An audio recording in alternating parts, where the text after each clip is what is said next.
ओम नमो भगवते वासुदेवाय नमः। नमस्कार बंधुगण आपण मानक आम यूट्यूब चैनल को स्वागत। बंधुगण आज भिडियो में जानिबा आगामी 3 दिन आपणकर किपरि कटिबो, केउ प्रकार आगामी 3 दिन को आपण प्लानिंग करिवे से सब विषय रे आमे आज भिडियो रे पूरा विस्तार पूर्वक भाबे जानिबा। तेणु भिडियो को लास्ट पर्यंत निहाती देखंतु।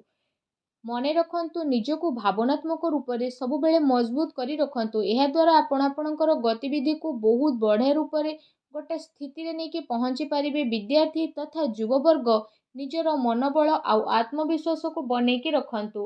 कौनसी प्रतिस्पर्धा संबंधित क्षेत्र में सफलता मिलिबार पूरा संभावना रहिछि। अतिरिक्त कार्यभार कारणरू आपणक व्यक्तिगत कार्य रे रोकावट मध्य आसी पारे। सेथिपाई व्यवस्थित दिनचर्या रखंतु। ए समय रे पिलांको सह निजर टाइम को स्पेंड करंतु तथा निजर समस्या को सुलझेबारे योगदान दियंतु। अटके थिबा पैसा को सावधान सह सुलझेबे। बिजनेस कार्य पूरा हेबा कारणरू प्रोब्लेम मध्य आसी पारे। ता सहित कोनोसी अनुभवी बा राजनीति व्यक्तिंको सहाय्य नेबा आपणको पई फायदामान रहइबो। ता सहित ए समय रे कोनोसी प्रोब्लेम आसीबा कारणरू कोनोसी फ्रेंड्स को परामर्श आपणको पई बहुत भलो रहइबो। वैवाहिक संबंध मधुरपूर्ण रहइबो। लव पार्टनर को सह संबंध रे घनिष्ठता बढ़िबो। स्वास्थ्य रे अलस्वामी कारणरू अलस्वामी बा थकापुणा आपणको अनुभव होई पारे। ता सहित अधिक आराम नेबार ए दिन रे आवश्यकता रहिछि। कौनसी परिश्रम को आपण बहुत सरल सह हासिल करिवे। सेथिपाई भूल ए दिन रे आदौ भी आपण करंतु नाही। मानसिक आकस्मिक सुख शांति मध्य अनुभव हेबो। पिला माने निजर पाठ पढ़ा प्रति एकाग्र चित्त रहिबे।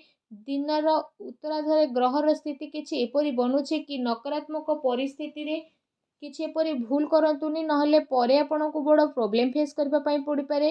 ता सहित जदि कहिबा चिंता रे आपण प्रयास करबा पई ट्राई करंतु। कोनोसी कारणर उचित इन्फॉर्मेशन न मिलबा कारणरू कोनोसी बड़ धरणर ऑर्डर आपणको हातरू जाई पारे। किछि लोक आपणको फोर्स करबा पई चेष्टा करिवे। अन्य कथारे न आसी निज निर्णय को सर्वोपरि रखंतु। ता सहित आपण आपणकर अधिकार को व्यवहार करंतु। जीवन साथींकर परामर्श सहयोग आपणको पई लाभकारी सिद्ध हेबो। युव वर्गंकर ए प्रकार स्थिति जदि कहिबा आपणको पई बहुत भलो रहइबो। दिन आपणकर बहुत बढ़िया रूप रे चलिबो। काहार चिंता बा प्रेरणा कारणरू आपणको विशेष उद्देश्य पूर्ण हेबार संभावना बनुछि। मानसिक शांति और खुशी आपणको मिलिबो। घरे कौनसी स्थितिंको पई विवाह प्रस्ताव मध्य आसी पारे। ता सहित आपणकर स्वभाव रे सरलता बनेकी रखंतु।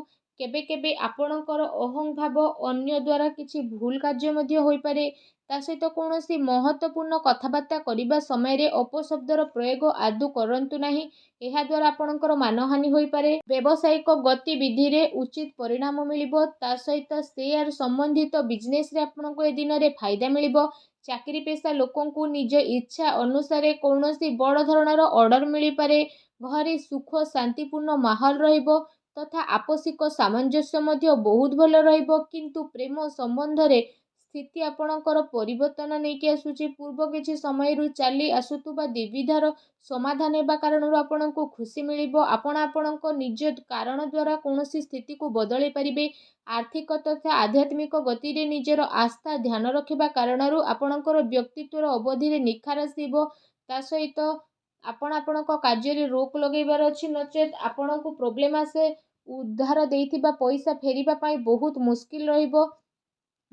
जदि कहिबा बहुत बड़ धरणर प्रोब्लेम आगो को आसुची। युवा वर्ग निज कामयाबी पाइबा चक्कर रे कौनसी भूल धरणर जिनिस रे मुंड पसंतु नहीं। व्यावसायिक गतिविधि मन मुताबक हेबो। ता सहित जदि कहिबा कार्य प्रणाली रे परिवर्तन आसीबो। आत्मविश्वास बनेकी रखंतु। किछि लोक प्रतिस्पर्धा कारणरू आपणको पई मुश्किल आनी पारंती।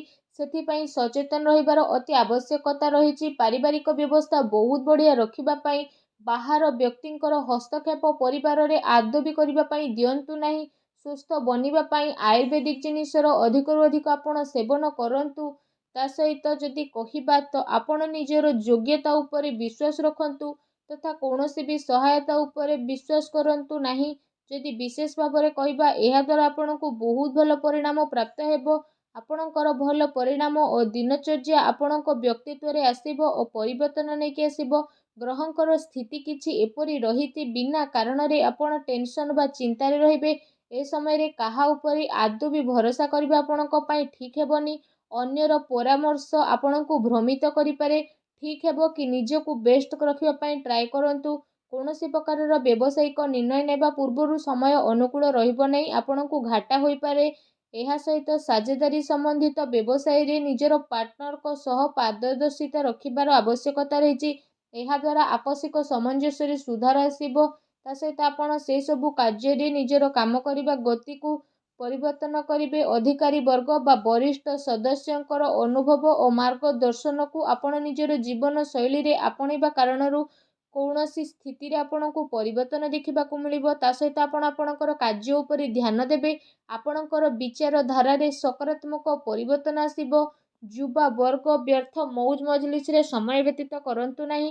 ଲାଭ ପାଇବା ପାଇଁ ଜୀବନରେ ପରିପକ୍ୱତା ପାଇବାର ଅତି ଆବଶ୍ୟକତା ରହିଛି। ଏହା ସହିତ ସନ୍ତାନଙ୍କର କୌଣସି ଗତିବିଧି ଆପଣଙ୍କର ସମ୍ମାନକୁ ଠେସ୍ ପହଞ୍ଚାଇପାରେ। ବିଜନେସରେ ପରିଶ୍ରମ ମୁତାବକ ଲାଭ ମିଳିବ। ତା ସହିତ ଇନକମ୍ ପୂର୍ବଠାରୁ ଅଧିକ ରହିବ। କିନ୍ତୁ କୌଣସି ବି ବ୍ୟବସାୟ ସମ୍ବନ୍ଧିତ ମହତ୍ତ୍ୱପୂର୍ଣ୍ଣ ନିର୍ଣ୍ଣୟ ନେବା ପୂର୍ବରୁ ଭାବି ଚିନ୍ତି କରିବାର ଅତି ଆବଶ୍ୟକତା ରହିଛି। ଚାକିରି ପେଶା ବ୍ୟକ୍ତିଙ୍କୁ ନିଜ କାମରେ ଅଧିକ ଧ୍ୟାନ ଦେବାର ଆବଶ୍ୟକତା ରହିଛି। ପତି ପତ୍ନୀ ସମ୍ବନ୍ଧକୁ ମଧୁର ବନେଇକି ରଖିବେ। ଆପୋଷିକ ତାଳମେଳ ରହିବା ବହୁତ ଭଲ ଆପଣଙ୍କ ପାଇଁ ରହିବ। କୌଣସି ବିଶେଷ ବ୍ୟକ୍ତିଙ୍କ ଦ୍ୱାରା ପ୍ରଭାବିତ ହୋଇ ଆପଣ ଆପଣଙ୍କ ଦିନଚର୍ଯ୍ୟାରେ କିଛି ପରିବର୍ତ୍ତନ ଆଣିବା ପାଇଁ ଚେଷ୍ଟା କରିବେ। ତଥାପି କିଛି କାର୍ଯ୍ୟକୁ କରିବାରେ ଆପଣଙ୍କର ଧ୍ୟାନ ମଧ୍ୟ କେନ୍ଦ୍ରିତ ହେବ। ଆପଣ ଏମିତି କିଛି ନିର୍ଣ୍ଣୟ ନିଅନ୍ତୁନି ଯାହାଦ୍ୱାରା ସ୍ଥିତି ଆପଣଙ୍କ ପାଇଁ ପରିବର୍ତ୍ତନଶୀଳ ହେବ। କୌଣସି ସମ୍ବେଦନଶୀଳ ବ୍ୟକ୍ତିଙ୍କ ହସ୍ତକ୍ଷେପ କାରଣରୁ ଆପଣଙ୍କ କାର୍ଯ୍ୟରେ ବହୁତ ବାଧା ଆସିବ। କେବେ କେବେ ଆପଣଙ୍କର ରାଗ ଆଉ ଜିଦ୍ ଏସବୁ ଆପଣଙ୍କର ପାରିବାରିକ ବ୍ୟବସ୍ଥା ଉପରେ ପ୍ରଭାବ ପକାଇପାରେ। ସକାରାତ୍ମକ ବନେଇ ରଖିବା ପାଇଁ ଆପଣ ଚେଷ୍ଟା କରନ୍ତୁ। ଏହା ସହିତ ଯଦି ବିଶେଷ ଭାବରେ ଆମେ କହିବା, ସାବଧାନ ରୁହନ୍ତୁ, କାରଣ କାର୍ଯ୍ୟସ୍ଥଳରେ ଆପଣଙ୍କ ଉପସ୍ଥିତି ଆଉ ଫୋକସ୍ ରଖିବାର ଆବଶ୍ୟକ ରହିଛି। ଏହାଦ୍ୱାରା ବ୍ୟବସାୟରେ ଆପଣଙ୍କର ପରିଶ୍ରମର ଫଳ ମିଳିବ। ଚାକିରି ପେଶା ବ୍ୟକ୍ତି ବିଶେଷଙ୍କୁ କାମର ଅଧିକତା ରହିବ। ଏହା ସହିତ ଯଦି କହିବା, ପାରିବାରିକ ସଦସ୍ୟଙ୍କର ବ୍ୟକ୍ତିଗତ ଦିନଚର୍ଯ୍ୟାରେ ରୋକଠୋକ କରନ୍ତୁ ନାହିଁ। ଅନ୍ୟ ଗତିବିଧି ସହିତ ନିଜର ସ୍ୱାସ୍ଥ୍ୟ ପ୍ରତି ମଧ୍ୟ ସଜାଗ ରଖନ୍ତୁ। ଦିନର ଆରମ୍ଭରୁ ହିଁ କୌଣସି ଶୁଭ ସମାଚାର ମିଳିବା କାରଣରୁ ଦିନ ସୁଖଦପୂର୍ଣ୍ଣ ରହିବ। କୌଣସି ଭଲ କାର୍ଯ୍ୟ ଆରମ୍ଭ କରିବା ଦ୍ୱାରା ଯଦି କହିବା, କାମ କାର୍ଯ୍ୟ ତଥା ପାରିବାରିକ ଜିମ୍ମେଦାରୀ ଭିତରେ ତାଳମେଳ ବନେଇକି ଆପଣ ରଖିବେ। ଏହା ସହିତ ଯଦି କହିବା, କିଛି ଜିନିଷ ବନେଇବାରେ ଆପଣ ସଫଳ ରହିବେ। ବ୍ୟବସାୟିକ ଗତିବିଧି କାରଣରୁ ଯଦି ଆପଣ ଯୋଗ୍ୟତା ଆଉ ପରିଶ୍ରମ ଦ୍ୱାରା ଆର୍ଥିକ ସ୍ଥିତିକୁ ବନେଇକି ରଖିବେ। ମାର୍କେଟିଂ ସମ୍ବନ୍ଧିତ ଗତିବିଧି ଉପରେ ଅଧିକ ଧ୍ୟାନ ଦେବାର ଆବଶ୍ୟକତା ରହିଛି। ଲାଭଦାୟକ ସ୍ଥିତି ବନିବ, ଯାହା ଭବିଷ୍ୟତରେ ଆପଣଙ୍କର କାମରେ ଆସିବ। ସେଥିପାଇଁ ଯଦି କହିବା, ଯେଉଁ କାମ ପାଇଁ ଆପଣ ପ୍ରୟାସ କରୁଥିଲେ ଏବେ ସେହି ସବୁ ସମ୍ବନ୍ଧିତ ଖୁସି ଖବର ଆପଣଙ୍କୁ ମିଳିପାରେ। କିନ୍ତୁ ଅନ୍ୟ ଉପରେ ଆଶା ରଖିବା ଠାରୁ ଆପଣ ନିଜର ଯୋଗ୍ୟତା ଉପରେ ବିଶ୍ୱାସ ରଖିବାର ଅତି ଆବଶ୍ୟକତା ରହିଛି। ଏହାଦ୍ୱାରା ଆପଣଙ୍କର ମନୋବଳ ବଢ଼ିବ। ପ୍ରପର୍ଟି ସମ୍ବନ୍ଧିତ ମାମଲାରେ କୌଣସି ସମସ୍ୟା ଆପଣଙ୍କ ସାମ୍ନାରେ ଆସିପାରେ। କୌଣସି ପ୍ରକାରର ଉଧାର ସମ୍ବନ୍ଧିତ ନେଣଦେଣ ଏ ସମୟରେ କରନ୍ତୁ ନାହିଁ, କାରଣ ବଡ଼ ମୁସ୍କିଲ ହେବ। ଯୁବା ବର୍ଗ ଫାଲତୁ କଥାରେ ଧ୍ୟାନ ନ ଦେଇ ନିଜ କାର୍ଯ୍ୟ ଉପରେ ମତଲବ ରଖନ୍ତୁ। ବ୍ୟବସାୟରେ ଯଦି କହିବା, ଆପଣଙ୍କୁ ବଡ଼ ପ୍ରୋବ୍ଲେମ୍ ଆସିପାରେ, ତେଣୁ ସାବଧାନ ରୁହନ୍ତୁ। ଅନ୍ୟ କଥାରେ ଆଦୌ ମୁଣ୍ଡ ପୁରାନ୍ତୁନି। ନିଜ କଥା ଉପରେ ନିଜେ ଫୋକସ୍ ରଖିବା ପାଇଁ ଟ୍ରାଏ କରନ୍ତୁ। ନିଜ ଜୀବନରେ ଖୁସି ବନେଇ ରଖିବା ପାଇଁ ଭିଡ଼ିଓକୁ ଲାଇକ୍ କରନ୍ତୁ। କମେଣ୍ଟ ବକ୍ସରେ ଜୟ ଶନିଦେବ ବୋଲି ଅବଶ୍ୟ ଲେଖି ଦିଅନ୍ତୁ। ଧନ୍ୟବାଦ।